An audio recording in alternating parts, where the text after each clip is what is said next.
Corona virus महामारी की दहशत अभी लोगों के मन से पूरी तरह निकली भी नहीं है कि एक और नया वायरस ने दस्तक दे दी है, जो गुजरात और राजस्थान में इन दिनों चिंता का विषय बना हुआ है। यह वायरस बच्चों के लिए जानलेवा साबित हो रहा है। बरसात के मौसम में यह वायरस एक्टिव होता है, जो संक्रमित रोग मक्खी मच्छर के काटने से होता है। 9 महीने से 14 साल की उम्र के बच्चों में यह संक्रमण पाया जाता है।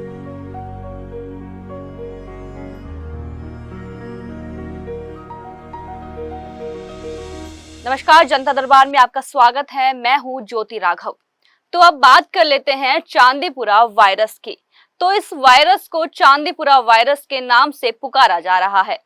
सूत्रों के अनुसार चांदीपुरा वायरस गुजरात के रास्ते दक्षिण राजस्थान में एंट्री कर चुका है। गुजरात के चिकित्सा मंत्री इस वायरस को लेकर अलर्ट मोड पर होने का दावा कर रहे हैं। वहीं राजस्थान के चिकित्सा मंत्री ने चांदीपुरा वायरस को लेकर प्रदेश के लिए राहत भरी खबर की आशंका जताई है।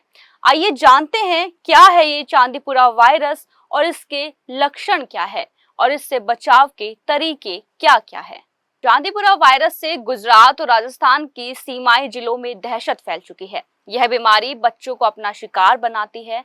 बीते एक सप्ताह में इस बीमारी से 6 बच्चों की मौत की बात कही जा रही है, जिसमें एक राजस्थान के उदयपुर का रहने वाला था।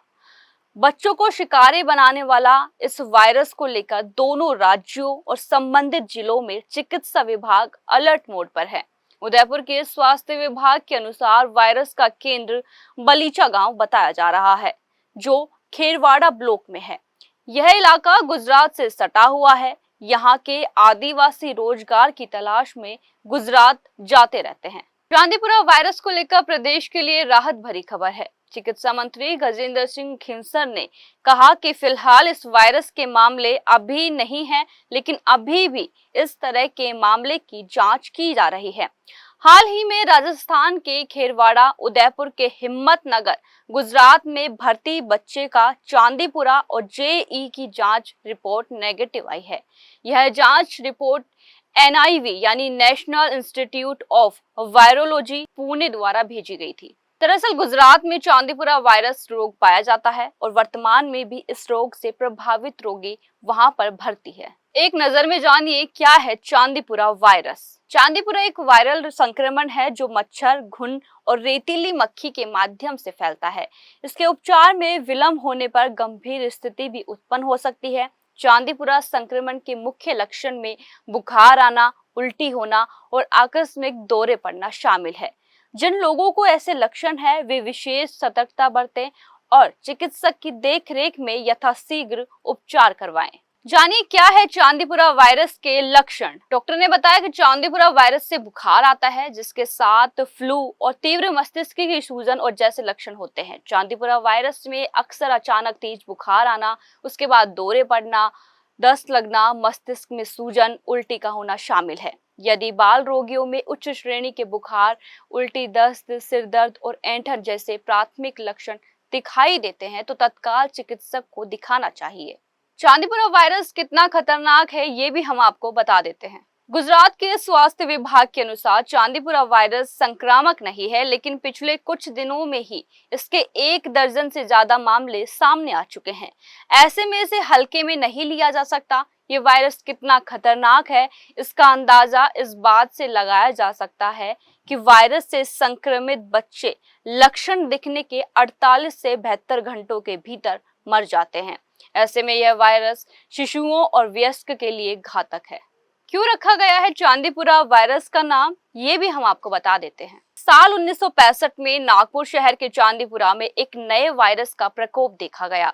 इस वायरस की चपेट में आने से 14 से 15 साल के कई बच्चे मर गए थे। देश में सबसे पहले नागपुर के चांदीपुरा गांव में इस वायरस की शुरुआत होने की वजह से इस वायरस को चांदीपुरा वायरस के तौर पर जाने जाने लगा।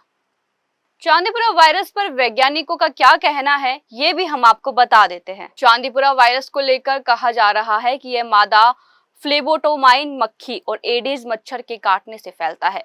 वैज्ञानिक इसे आरएनए वायरस के रूप में देख रहे हैं। इस वायरस का सबसे ज्यादा असर 15 साल से कम उम्र के बच्चों पर देखने को मिलता है। इस बीमारी के गंभीर मामलों में मृत्यु दर 56% से 75% तक दिखाई दी है। चिंता की बात यह है कि अभी तक इस वायरस से लड़ने वाली कोई दवा नहीं बनाई गई है। चांदीपुरा वायरस से बचने के लिए मच्छर, मक्खी और कीड़ों से बचना सबसे ज्यादा जरूरी है। इसके लिए बच्चों को रात में और सुबह शाम पूरी बाजू के कपड़े पहनाएं। मच्छरों और कीड़ों से बचने के लिए रात में नेट का उपयोग करें। मॉस्किटो रिपेलेंट का इस्तेमाल करें। खिड़की और दरवाजों को बंद रखें। जनता दरबार न्यूज में फिलहाल के लिए इतना ही। जल्द मिलेंगे और खबरों के साथ। तब तक के लिए देखते रहिए जनता दरबार न्यूज। मुझे दीजिए इजाजत। नमस्कार।